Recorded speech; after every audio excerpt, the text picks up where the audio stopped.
نحمده ونستعينه ونستغفره ونؤمن به ونتوكل عليه ونعوذ بالله من شرور أنفسنا ومن سيئات أعمالنا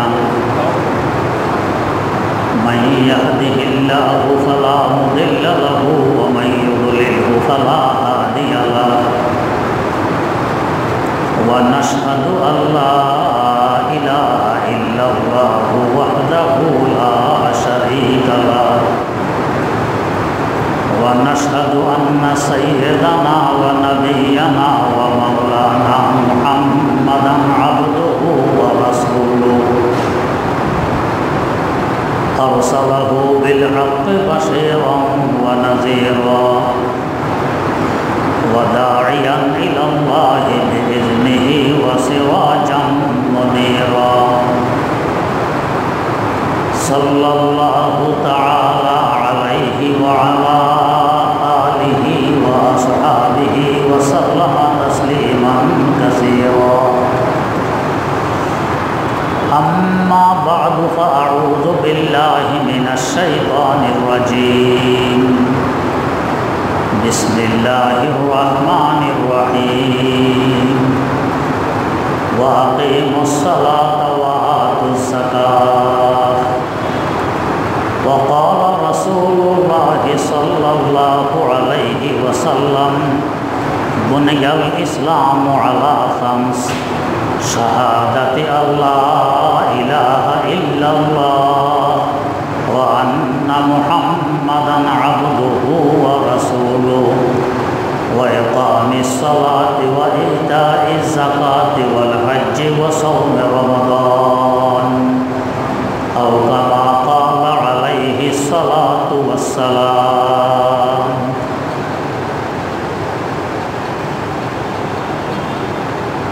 বয়ান চলছিল আল্লাহ রাব্বুল আলামিনের নৈকট্য লাভের সহজতম উপায় সম্পর্কে। সে উপায়টি হলো নামাজ। নামাজের মাধ্যমে অতি দ্রুত এবং সহজে আল্লাহ রাব্বুল আলামিনের কাছে পৌঁছা যায়। কথাটি বুঝাইতে গিয়ে বলা হয়েছিল যে আমাদেরকে আল্লাহ পাক যেভাবে যে পদ্ধতিতে যে নিয়ম নীতিতে নামাজ পড়তে দিয়েছেন, জিন ব্যতীত অন্য কোনো মাখলুককে এভাবে এই পদ্ধতিতে নামাজ পড়তে দেননি। এর কারণ উল্লেখ করা হয়েছিল যে আমরা সৃষ্টির সমষ্টি, নামাজ ইবাদতের সমষ্টি। সমষ্টির সাথে সমষ্টির মিল থাকাই স্বাভাবিক। তাই সমষ্টিকে ইবাদতের সমষ্টি হিসাবে ইবাদতের সমষ্টির নিয়ম পদ্ধতি অনুযায়ী নামাজ পড়ার সুযোগ করে দিলেন। আমরা কিভাবে সৃষ্টির সমষ্টি এ সম্পর্কে গত মজলিসে বিস্তারিত আলোচনা হয়েছে। আজকে একটু বোঝার চেষ্টা করে নামাজ কিভাবে ইবাদতের সমষ্টি। ইবাদত বিভিন্ন প্রকারের হয়ে থাকে। তাকবীর, তাসবিহ, কেরাত, দুরূদ শরীফ, তাশাহুদ, কিয়াম, রুকু, সেজদা, বৈঠক, কোরবানি, হজ, যাকাত ইত্যাদির নাম ইবাদত।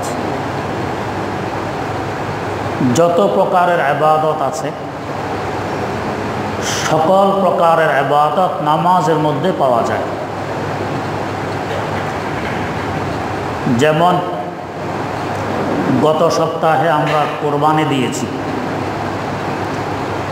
কার নাম কোরবানি? নির্দিষ্ট একটি পশুর গলায় ছুরি চালানোর নাম কোরবানি।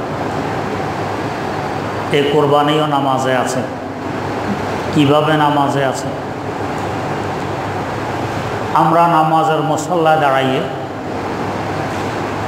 দুই হাত উপরের দিকে তুলে কান পর্যন্ত আল্লাহু আকবার বলে হাত বেঁধে নেই। এর রহস্য কি? আল্লাহু আকবার বলে কেন হাত বাঁধা হয়? এর রহস্য আল্লামা রুমি রহমতুল্লাহ আলাইহি মুসনাদে শরীফে তুলে ধরেছেন।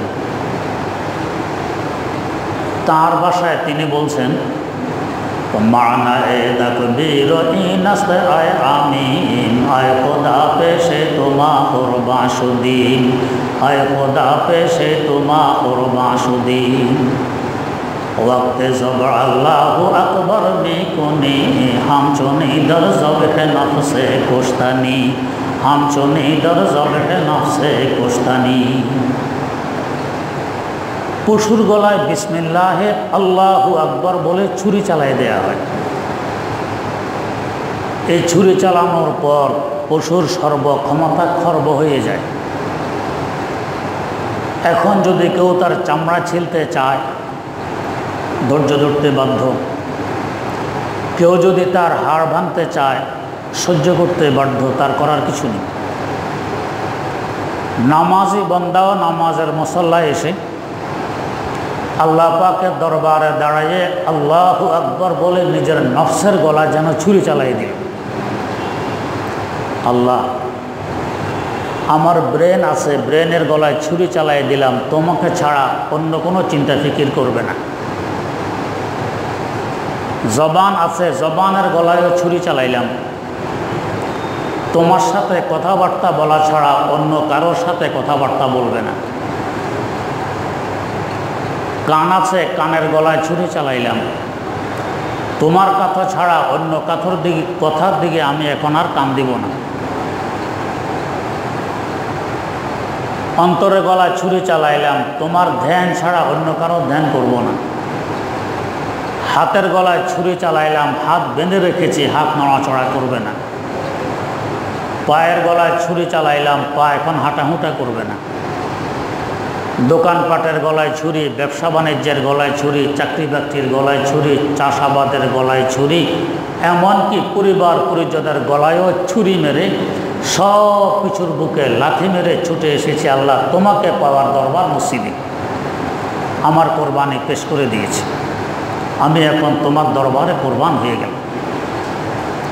আয় খোদা পেশে তোমা কুরবাশুদ্দিন, वक्त ज़ब अल्लाहु अकबर में कोने हम चुने दर ज़ब्ह नफ्से कुश्तनी। নফসের গলায় ছুরি চালাই দিল। কোরবানি নামাজের মধ্যে পাওয়া গেল। রোজা নামাজে আছে। রোজা কার নাম? রোজা পানাহার থেকে বিরত থাকা, স্ত্রীর সাথে মিলামিশা থেকে বিরত থাকার নাম রোজা। নামাজ অবস্থা যদি আমি কিছু খেতে যাই, মুখে কোনো খাবার নিয়ে নামাজে দাঁড়ায় গেলাম, নামাজও পড়ি, এদিকে চিবাই, খাবারও খাই, আমার নামাজ হবে না। নামাজে রোজা এসে গেছে। নামাজ অবস্থায় কিছু পান করতে চাইলে নামাজ হবে না, রোজা এসে গেছে। এমনকি রোজা অবস্থায় কথা বলা নিষেধ নয়, নামাজ অবস্থায় কথা নিষেধ, আমার জবানের রোজা। রোজা অবস্থায় চলাফেরা নিষেধ নয়, নামাজ অবস্থায় চলাফেরাও নিষেধ, আমার পায়েরও রোজা। রোজা অবস্থায় কানে অন্য কারোর কথাবার্তা শোনা নিষেধ নয়, এখানে একমাত্র আল্লাহ পাকের দিকে আমি মগ্ন হয়ে থাকবো, কান পেতে থাকবো, অন্য কারোর কোনো কথায় কোনো আওয়াজে আমি কান দিব না, আমার কানেরও রোজা। রোজা অবস্থায় এদিক সেদিক তাকানো যায়, চোখের রোজা নেই, কিন্তু নামাজ অবস্থায় নির্দিষ্ট স্থানে আমাকে তাকাইয়ে থাকতে হবে। দাঁড়ানো অবস্থায় সিজদার দিকে, রুকু অবস্থায় পায়ের তালুর পিঠের দিকে, বসা অবস্থায় কোলের দিকে, সিজদা অবস্থায় নাকের আগার দিকে, সালাম অবস্থায় কাঁধের দিকে। আমার চোখেরও রোজা, আমার ব্রেনের রোজা, আল্লাহ ছাড়া অন্য কারো চিন্তা ফিকির এখন করবে না, সব কিছু রোজা আমার নামাজ অবস্থায় এসে গেছে। জাকাত নামাজে আছে, জাকাত কান্না, আল্লাহকে রাজি করার লক্ষ্যে নির্দিষ্ট বিধিবিধান অনুযায়ী কিছু পয়সা খরচ করার নাম জাকাত। আমাকে নামাজ পড়তে হলে পবিত্রতা অর্জন করা লাগবে, পানি ছাড়া পবিত্রতা অর্জন করা যায় না। পানি সংগ্রহ করতে পয়সা লাগবে, নামাজে সতর ঢাকা ফরজ, সতর না ডাকলে নামাজ হবে না। সতর ডাকতে হলে কাপড় সংগ্রহ করতে হবে, এর পিছনে পয়সা ব্যয় করা লাগবে। মসজিদে এসে নামাজ পড়ার বিধান, মসজিদে আসতে হলে মসজিদ নির্মাণ করা লাগবে, মসজিদের পিছনে পয়সা খরচ করতে হবে। যাকাত নামাজের মধ্যে আছে। হজ নামাজের মধ্যে আছে। হজ কার নাম? আমি সাড়ি করি, তওয়াফ করে যা করি সব বাইতুল্লাহ শরীফকে কেন্দ্র করে করি। এক কথায় বাইতুল্লাহর সম্মান এবং ইজ্জত প্রদর্শন হলো হজ। আমার নামাজও যদি বাইতুল্লাহর দিকে ফিরে না দাঁড়ায়, বাইতুল্লাহকে পিছনে রেখে উল্টা দিকে ফিরে দাঁড়ায়, আমার নামাজ হবে না। হজের যে মূল, সেই মূল নামাজের মধ্যেও আছে। নামাজের মধ্যে তেলাওয়াত আছে। তেলাওয়াত নামাজের মধ্যে ফরজ, সূরা কেরাত না পড়লে নামাজ হবে না। তাসবিহ আছে, রুকুতে তাসবিহ, সিজদায় তাসবিহ। দুরূদ শরীফ আছে, শেষ বৈঠকে দুরূদ শরীফ পড়া সুন্নতে মুআক্কাদা। এক কথায় যত প্রকারের ইবাদত আছে সকল ইবাদত নামাজের মধ্যে আছে। আমি সৃষ্টির সমষ্টি, নামাজ ইবাদতের সমষ্টি। সমষ্টির সাথে সমষ্টির মিল থাকাই স্বাভাবিক। জাগো বাজাগা কুনাদা বাজহা বুলবুলা বা বুলবুলা পরবাজহা কুনাদ হার জিনসে বা হাম জিনসে পরবাজ কবুতর বা কবুতর বাজে বাবাস। স্বজাতির সাথে স্বজাতির মিল থাকে। বাংলাদেশের সাথে বাংলাদেশের মিল, হিন্দুস্তানের সাথে হিন্দুস্তানের মিল। আবার মানুষের সাথে মানুষের মিল, গরুর সাথে গরুর মিল, ছাগলের সাথে ছাগলের মিল। আমিও সমষ্টি, নামাজও সমষ্টি, সমষ্টির সাথে সমষ্টির মিল। তাই এই পদ্ধতিতে নামাজ একমাত্র আমাকে দেয়া হয়েছে, অন্য কাউকে দেয়া হয়নি। যখন আমি নামাজে দাঁড়াইলাম, শুরু করার সময় কান পর্যন্ত উভয় হাত উপরের দিকে তুলতে হয়। যেহেতু আমি সৃষ্টির সমষ্টি, সকল সৃষ্টি আমার মধ্যে বিদ্যমান, আমার অবস্থা যেন বলছে আল্লাহ আমাকে সৃষ্টির সমষ্টি বানাইয়েছ। তোমার সৃষ্টি জগতে কোটি কোটি গাছ, এরা সব সময় তোমার দরবারে দাঁড়াইয়াছে। আল্লাহ আমিও যথাসাধ্য গাছের সুরত ধরে তোমার দরবারে হাজির হয়ে গেলাম। আমার নিচের দুই পা মূল, আমার দেহ কাণ্ড, আমার হাত শাখা, আমার আঙ্গুলগুলো প্রশাখা, গাছের সুরত ধরে দাঁড়াই গেল। এরপর এই সুন্দর নিয়ম পদ্ধতিতে পবিত্রতা অর্জন করে আল্লাহর নৈকট্য লাভ করার লক্ষ্যে আল্লাহর ঘর মসজিদে উপস্থিত হওয়া আসলে কি আমার পক্ষে সম্ভব? কোথায় আমি সৃষ্টি নৈকট্য লাভ করতে চাই স্রষ্টার সাথে, অনেক দুরূহ ব্যাপার। আমাকে সুযোগ করে দিয়েছেন আমার স্রষ্টা আল্লাহ রাব্বুল আলামিন। তাই প্রশংসার উপযোগী একমাত্র তিনি। তাই নামাজের নিয়ত বাঁধার পরেই এখন আমি সানা পড়তেছি, সুবহানাকাল্লাহুম্মা ওয়া বিহামদিকা ওয়া তাবারাকা ইসমুকা ওয়া তাআলা জাদ্দুকা ওয়া লা ইলাহা গায়রুক। আল্লাহ, আমি একমাত্র তোমারই পবিত্রতা বর্ণনা করি। তুমি সকল দোষ ত্রুটি থেকে তুমি পবিত্র। ওয়া বিহামদিকা, তোমার প্রশংসার সাথে, প্রশংসার মালিক একমাত্র তুমি। এখানে কেউ বলবেন আমরা তো আল্লাহ ছাড়া কত কিছুর প্রশংসা করি। যেমন একটি মসজিদ দেখলে সুন্দর, মাশাআল্লাহ মসজিদটি খুব সুন্দর, প্রশংসা তো মসজিদের করলাম। তা মানুষের প্রশংসা করে লোকটি কত ভালো, লোকটি কত বড় শিক্ষিত, লোকটি দানবীর, লোকটির ব্যবহার কত সুন্দর, তার প্রশংসা করলাম। একটি সুন্দর লেখা দেখলে লেখার প্রশংসা করলাম, লেখাটি বড় সুন্দর। তা আল্লাহ ছাড়া অন্যের প্রশংসা তো আমরা করি। আর এদিকে বলতেছি একমাত্র প্রশংসা তোমার। আল্লাহ ছাড়া যা কিছুর প্রশংসা আমরা করি, বাস্তবিক প্রশংসা এগুলো। মসজিদ বড় সুন্দর, প্রশংসা যদিও দেখতে দেখা যায় মসজিদের হয়েছে, বাস্তব প্রশংসা মসজিদ বানানোওয়ালার হয়েছে, মসজিদের নয়। নির্মাতা যদি সুন্দর করে নির্মাণ না করতেন তাহলে কি মসজিদ সুন্দর হতো? প্রশংসা হয়ে গেছে নির্মাণকারীর। লেখাটি বড় সুন্দর, বাস্তবের প্রশংসা হয়েছে লেখকের, লেখার নয়। আল্লাহর কোনো মাখলুকের প্রশংসা করা মানে বাস্তবে প্রশংসা আমার আল্লাহর করা। এই লোকটি বড় সুন্দর, সুন্দর বানিয়েছেন কে? আমার আল্লাহ। এই লোকটি দানবীর, তাকে দান করার ক্ষমতা দিয়েছেন কে? আমার আল্লাহ। লোকটির ব্যবহার বড় সুন্দর, সুন্দর ব্যবহার তাকে দিয়েছেন কে? আমার আল্লাহ। লোকটি বড় বিদ্বান, বিদ্যা তাকে দিয়েছেন কে? আমার আল্লাহ। এই প্রশংসা বাস্তব হয় আমার আল্লাহর, তাই সকল প্রশংসা একমাত্র আমার আল্লাহর। ওয়া তাবারাকা ইসমুকা, আল্লাহ তোমার নামে যে আমি নামাজ শুরু করেছি, আল্লাহু আকবার, তোমার নাম তো বড় বরকতময়, তাই ওই বরকতের নাম দিয়ে আমি নামাজ শুরু করেছি। ওয়া তাআলা জাদ্দুকা, আল্লাহু আকবার বলে নামাজ শুরু করেছে, আল্লাহ তুমি মহান। কেন? তাআলা জাদ্দুকা, তোমার মর্যাদা অনেক বেশি। ওয়ালা ইলাহা গায়রুক, ইবাদত করতেছে একমাত্র তোমার, কেন? তুমি ছাড়া ইবাদতের উপযোগী আর কেউ নেই। লা ইলাহা গায়রুক। এরপরও প্রশংসার হক আদায় হয়নি।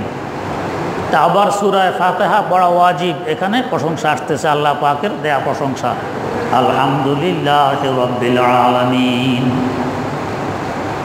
সমগ্র সৃষ্টি জগতের পালনকর্তার সমস্ত প্রশংসা।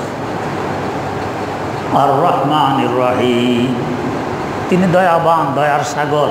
দয়া না করলে আমার মতো তুচ্ছ একটি মাখলুক এ বিশাল কাজ আঞ্জাম দিতে পারত না, নামাজে আসা সম্ভব হতো না।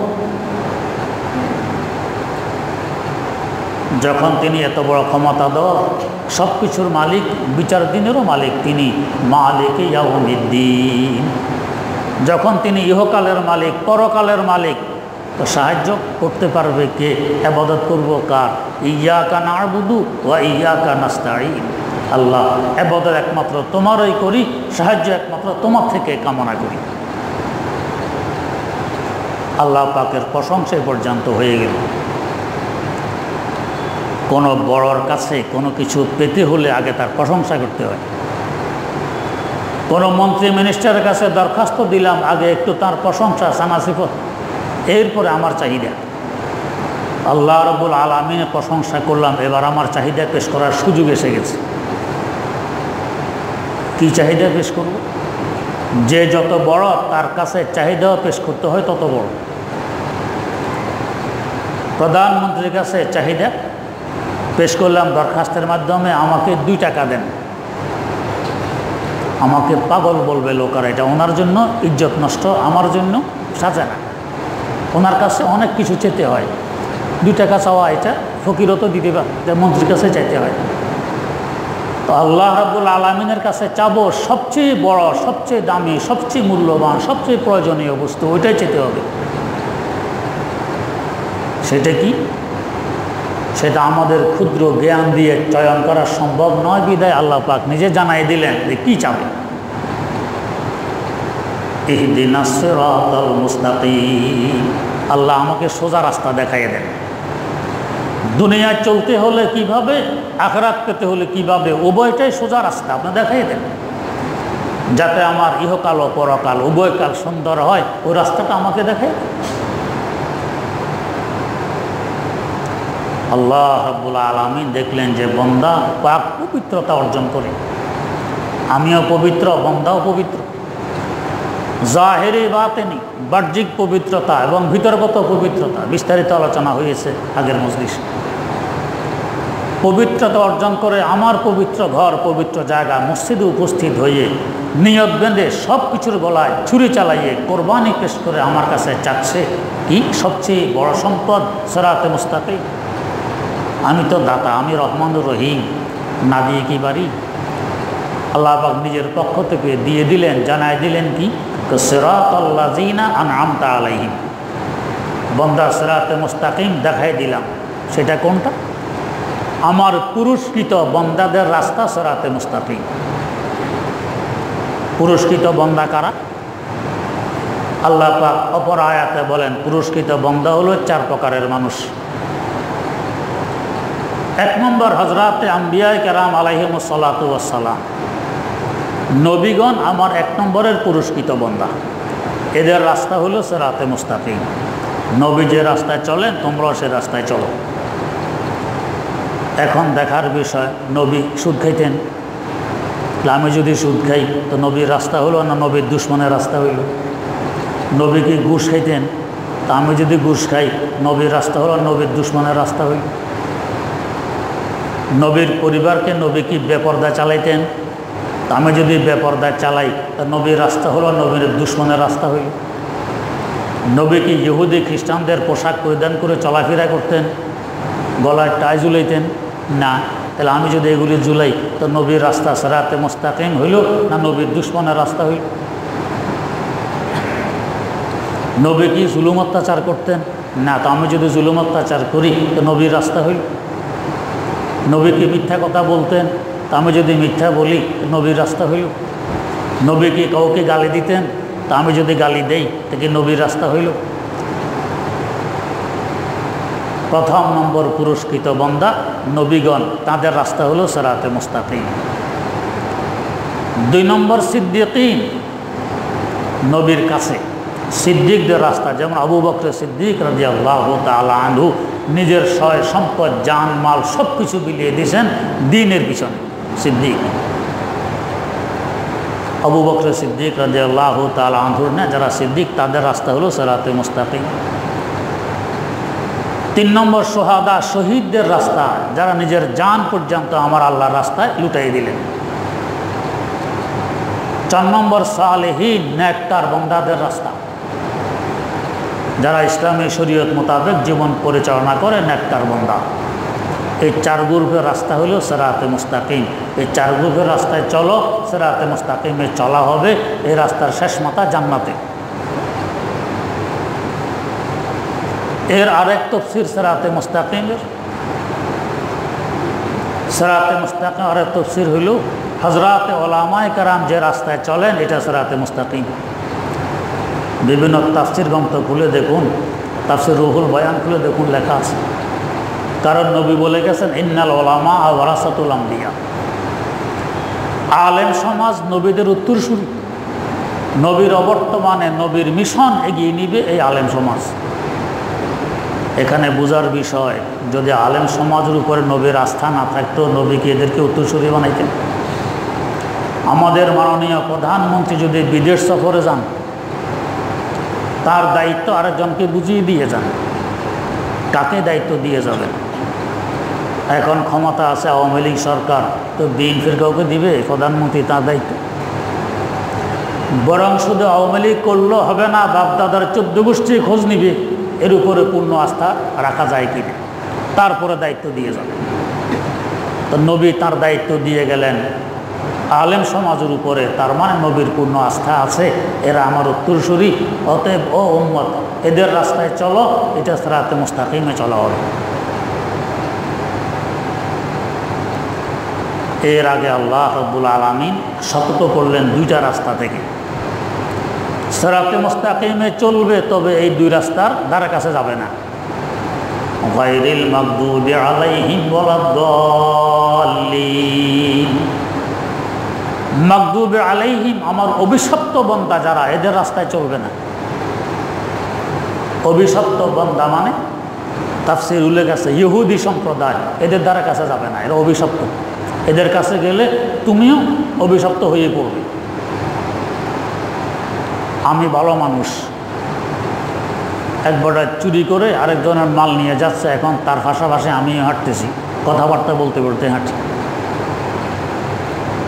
এদিকে মালিক ফোন করেছে থানায় যে চোর আমার মাল নিয়ে অমুক রাস্তায় চলে যাচ্ছে, পুলিশ এসে ধরছে। চোর একাকে ধরবে না, আমাকেও ধরবে। আমাকেও ধরবে কেন? আমি তার সাথে আছি, এক রাস্তায় চলতেছি। যদিও আমি চোর নয়, আমি ভালো মানুষ, তারপরেও আমাকে ধরবে কেন? ওর সাথে আছে, ওর রাস্তায় আছে। আল্লাহ পাক বলেন খবরদার, ইহুদি সম্প্রদায়ের ধারে কাছে যে ওনার অভিশপ্ত, তুমি তাদের কাছে গেলে তুমি অভিশপ্ত হবে। 2 নম্বর ওয়ালাদ-দাল্লিন, ভ্রষ্ট সম্প্রদায়। তাফসীরে আছে ভ্রষ্ট সম্প্রদায় মানে এখানে উদ্দেশ্য হলো নাসারা আর খ্রিস্টান সম্প্রদায়। এদের দ্বারা কাছে যায় না, এরা ভ্রষ্ট, এদের কাছে গেলে তুমিও ভ্রষ্ট হবে। যা এখন আমরা দেখতেছি কিভাবে কৌশলে আমাদেরকে ভ্রষ্ট করে ফেলছে। ওদের দেশে তাদের কোনো প্রতিষ্ঠানে, চাই শিক্ষার প্রতিষ্ঠান হোক, চাই অন্য কোনো প্রতিষ্ঠান হোক, এই নীতি আপনি পাবেন না যে একেবারে জুব্বা পাগড়ি পরিহিত অবস্থায় এখানে আসতে হবে না।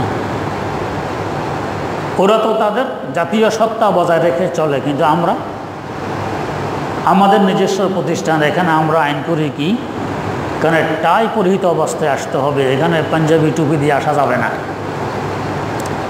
কত বড় বেগায়রত আমি হইলাম যে আমার জাতিগত সত্তা কোরবান দিয়ে আমি ওদের অবস্থা মেনে নিয়ে আমার প্রতিষ্ঠান পরিচালনা করতেছি। কারণটা কি?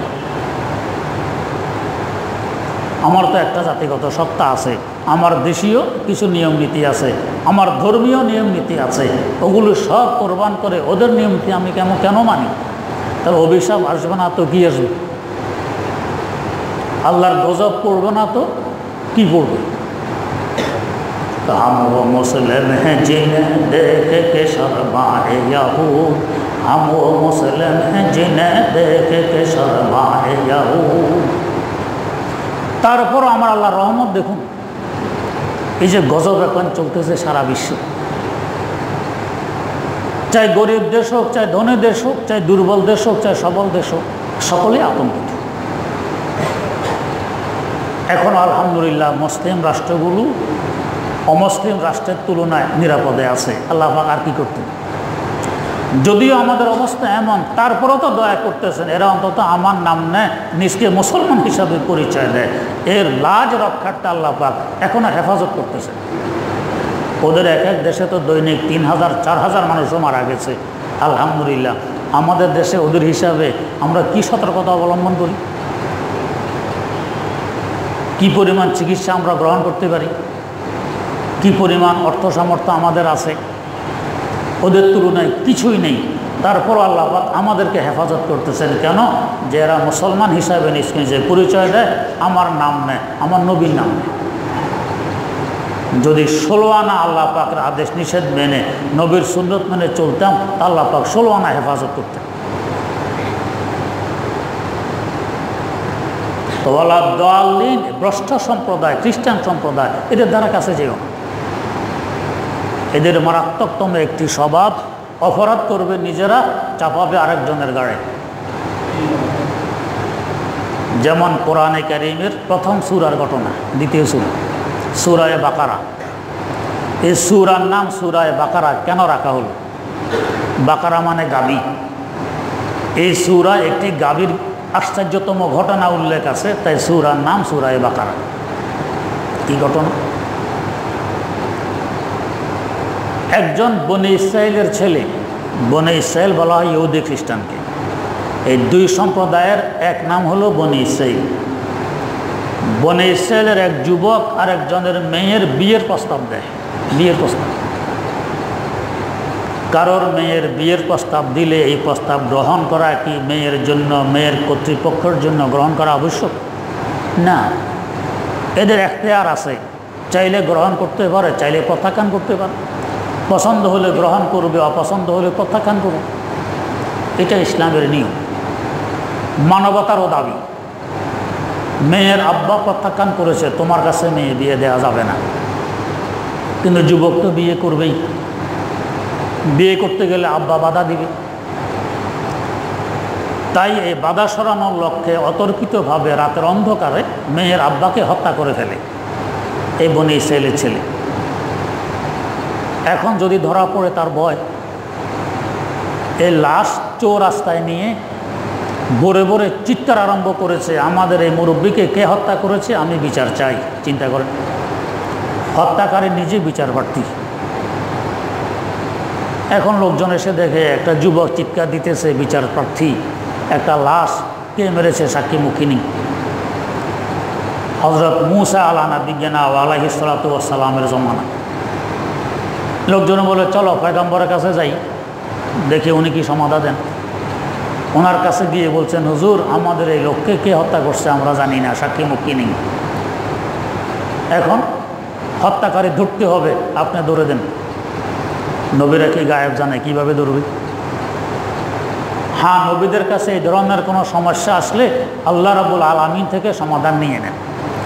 বললেন ঠিক আছে, আল্লাহ পাকের সাথে আলোচনা করে দেখি হত্যাকারীকে ধরা যায় কিনা। এই যে এরা আসছে হত্যাকারী ধরার জন্য, আসলে কি উদ্দেশ্য হত্যাকারী ধরা? কেন হত্যাকারী তো নিজেরাই, নিজে হত্যাকারী, নিজে বিচার প্রার্থী, কত বড় ধোঁকাবাজ চিন্তা করো। আল্লাহ পাক তৌফিক দিলে ঘটনার বিস্তারিত আলোচনা সামনের মজলিসে হবে ইনশাআল্লাহ। সুবহানাল্লাহি ওয়া বিহামদি, সুবহানাকাল্লাহুম্মা ওয়া বিহামদিক, আশহাদু আল্লা ইলাহা ইল্লা আনতা আস্তাগফিরুকা ওয়া আতুবু ইলাইক।